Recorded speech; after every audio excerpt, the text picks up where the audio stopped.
Денешната тема ни е телефонската линија Ало Бушевко, која што е позната како СОС линија во рамките на првата детска амбасада Мегеш, која што е формирана во 1993 година и овозможува психолошка поддршка на децата и младите, но се разбира и заштита на нивните права. Повеќе околу самата линија, како рационално да се користи и што нуди повеќе освен она психолошка поддршка која ја напоменав ово утро, слушаме од Клементина Добравска од детската амбасада Мегеш. Добро утро, Клементина, и добро дојдовте во нашата утринска. Добро утро. За почеток, како правилно да се користи оваа линија и што нуди? Напоменав дека нуди психолошка поддршка, но што освен тоа? Правилно, не постои никое правилно решение, секако линијата е отворена за сите, иако како што споменавте во самото име на телефонот стои за деца и млади. Практично детската амбасада работи во областа на децата и младите до 18, односно до 26 години, но секако сме отворени за поширокото и потесното семејство во однос на случаи кои што се работат за децата и младите. Така да имаме дојави и од самите деца и млади, но имаме и дојави од родители, баби и дедовци кои што сакаат подобро утре за своето дете. Инаку како што спомнавте, телефонот постои повеќе од 30 години и од 2021 година е веќе преименуван во Ало Бушевко телефон за деца и млади, затоа што сакавме да ја тргнеме онаа СОС кратенка за да биде многу по приближно и child friendly до самите деца, да не се чувствуваат дека доколку се обратат на Ало Бушевко дека има некој проблем, туку напротив може да ни се обратат и за било каков предизвик од нивното секојдневно живење. Напоминавте дека може да се јават и родители, баби и дедовци. Тоа значи дека се што е поврзано со самите дечиња и млади може да се, на некој начин може да се искористи оваа телефонска линија и тоа не значи нерационално или неправилно користење. Колку често имаме вакви случаи? Зашто најчесто имаме јавување на оваа линија? Па изминативе неколку години претежно најмногу застапен број на дојави ни се поврзани со менталното здравје на децата, сите видови на насилство, проблеми во семејството, занемарување на деца, дисфункционалност во семејството и онаа категорија на пристапност, дали до образование, до одредени суштински потреби и така натаму, затоа што знаете дека нели се уште имаме дечиња кои што живеат во сиромаштија, така да оваа низа на проблеми се испреплетува низ годините, меѓутоа фокусот секако ни е нели на самите деца и млади и фокусот ни е како повеќе да се ние како јавност, меѓутоа и како детска амбасада Мегеш и сите ние како граѓани на Македонија да помогнеме овие проблеми да се намалат. Се случува ли да се јават некои дечиња или млади кои што и покрај тоа што сакаат да добијат психолошка поддршка, трпат на некој начин и физичко насилство, но од ваша страна нема како да се помогне целосно со оглед на тоа дека е анонимно јавувањето?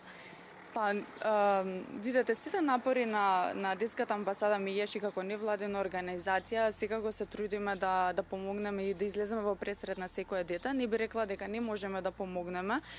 Голем дел од дојавите и не се анонимни, има дечиња кои што сакаат да останат анонимни, секако тука ние пружаме одредени насоки и препораки што би можеле да бидат следни чекори, секако доколку сакаат ние да бидеме дел од тој процес на пријавување нели понатамошно следење на случајот, но секако имаме и соработка со институциите каде што ги пријавуваме сите случаи кои што ќе ни дојават, секако нели секако во согласно со дојавувачите во однос на проблемите со кои што ни се јавуваат. Така да детската амбасада има голем број на представки во изминатово 30 годишно постоење во однос на испратено до надлежните институции, до Народниот правобранител, до сите останати институции кои што се работат во заштита на детските права.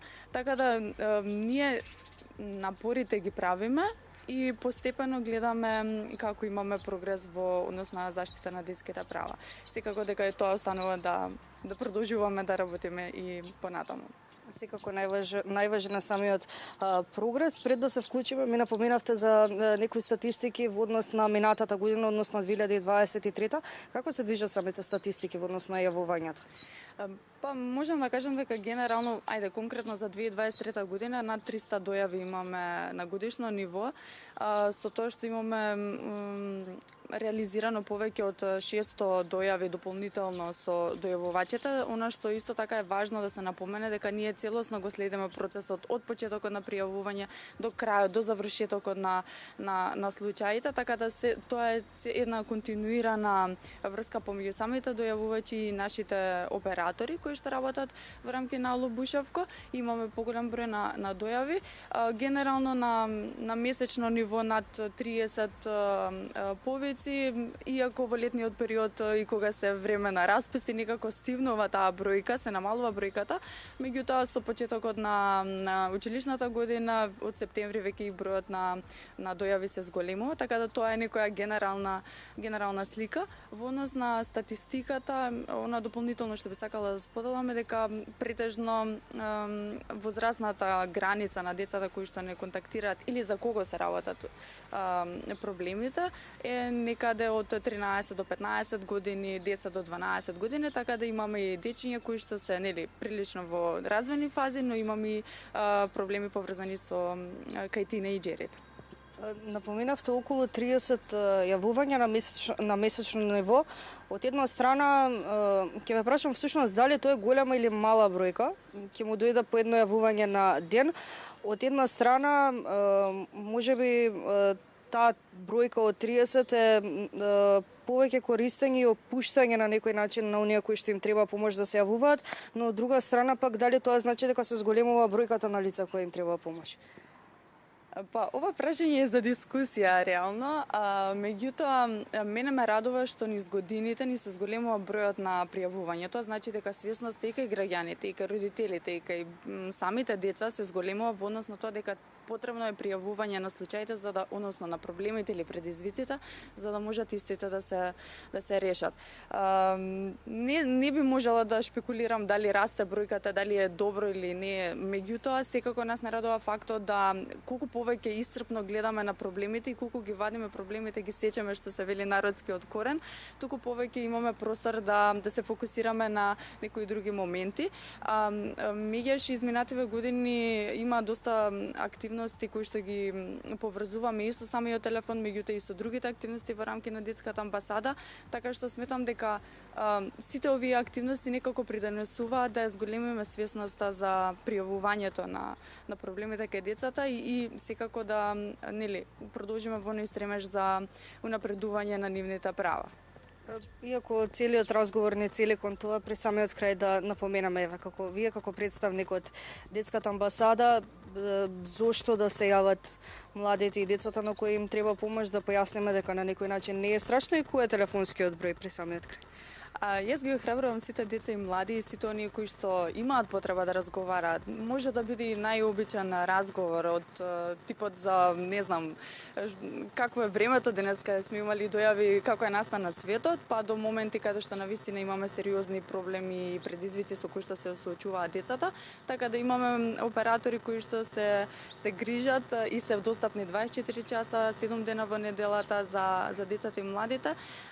Телефонското бројче е 070-390-632.